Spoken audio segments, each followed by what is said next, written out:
You are listening to Alex Nanlohi Podcast, to know the Lord and to make Him known.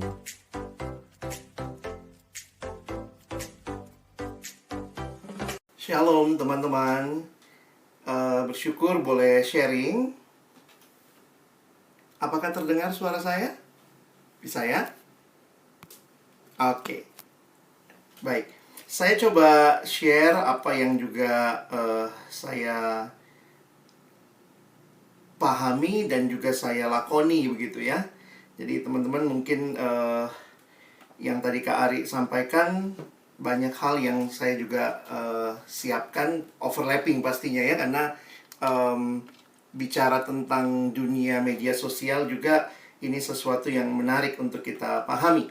Nah, saya coba bagikan beberapa hal yang dalam pengalaman maupun juga dalam saya menggeluti pelayanan ini saya temukan begitu ya.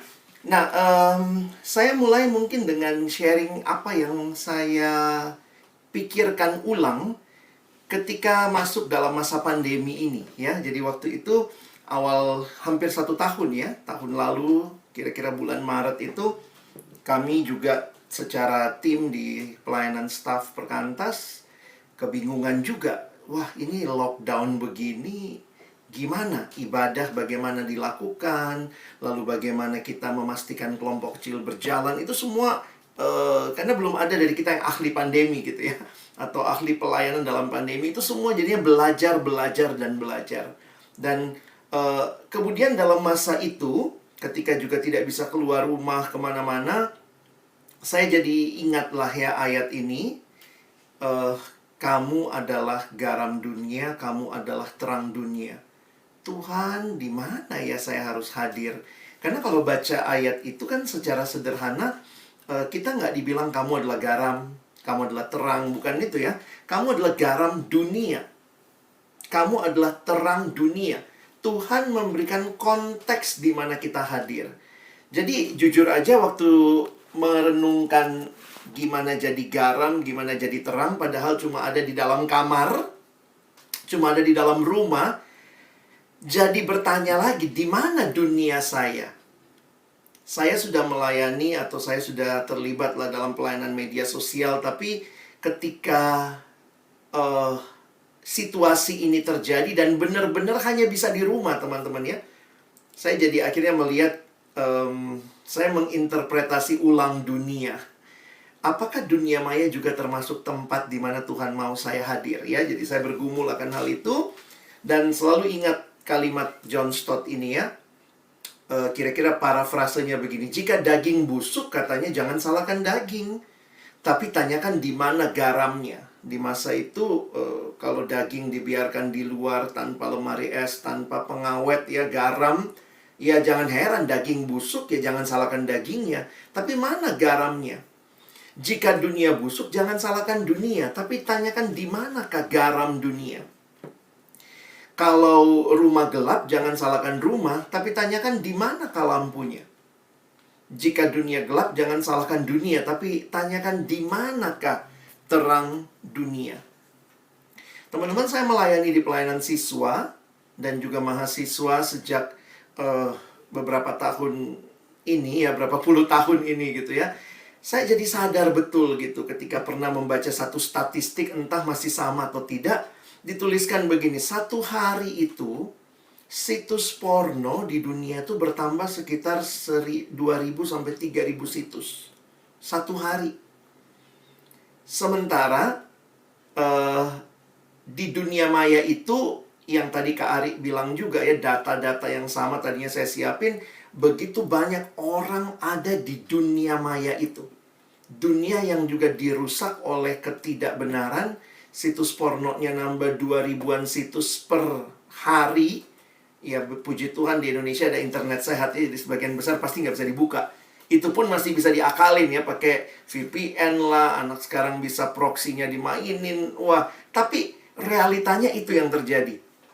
Lalu kemudian jadi pertanyaan juga ya, situs Kristen nambah berapa ya? Situs gereja malah lebih yang kayak Kak Ari bilang ya. Ya ampun, cuman upload warta jemaat. Sedih banget gitu ya. Itu dunia loh. Ya mungkin akhirnya dalam pergumulan itu saya merasa saya meyakini. Jadi saya bukan cuma senang main Facebook, senang main IG, tapi saya merasakan panggilan yang serius ada di dunia itu. Saya nggak tahu, belum tentu semua kita dapat keyakinan itu ya. Mungkin buat kamu juga berpikir ya itu bukan dunia saya lah ya, saya IG aja belum buat, misalnya ada yang begitu. Tapi saya jadi berpikir gitu, kalau dunia ini, Indonesia secara khusus ya, saya ikutin tuh data APJII ya, karena saya selalu akses juga APJII tadi, datanya waktu Indonesia, Asosiasi Pengguna Jasa Internet Indonesia, mereka berkala keluarin hasil survei mereka.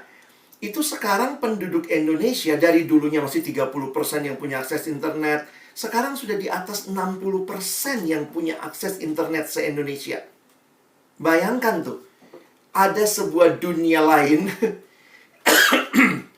bukan dunia yang jauh, tapi dekat dengan masyarakat kita. Dan di dunia itu justru lebih banyak informasi yang negatif, pengaruh yang tidak benar. Saya melihat, ya Tuhan kasih keyakinan saya untuk berpikir serius tentang dunia digital, dunia maya, jadi bagian dari pelayanan. Dan memang kalau perhatikan, kita makin didesak ketika sekarang terjadi pandemi.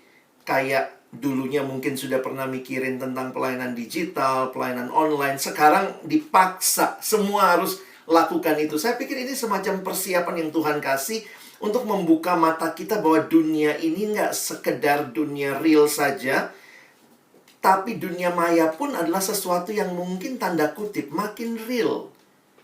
Karena makin banyak orang ada di sana, dengan segala kekuatan dan kelemahannya, kita perlu berpikir serius juga tentang online ministry. Ya, ini yang saya bilang tadi, corona ini memaksa kita.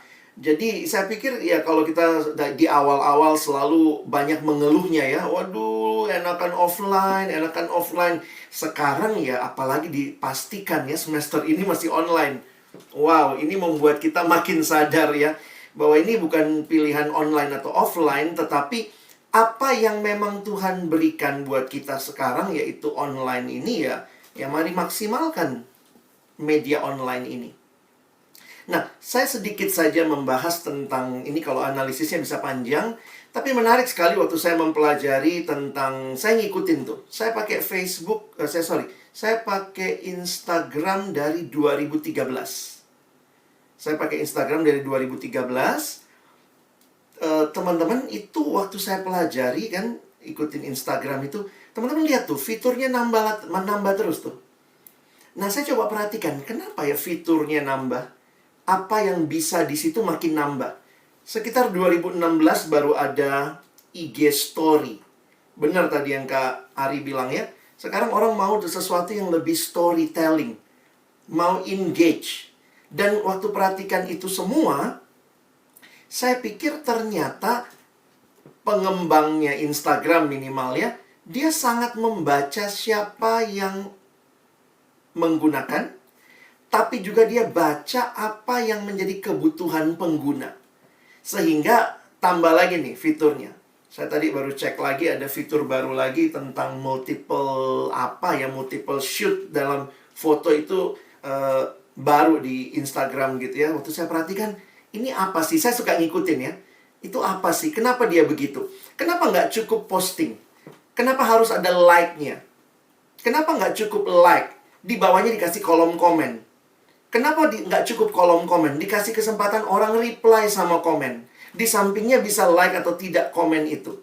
Kenapa nggak cukup cuman feed aja? Kenapa mesti ada story-nya? Ini saya bicara IG aja ya. Kenapa story-nya itu, teman-teman tahu kan ya?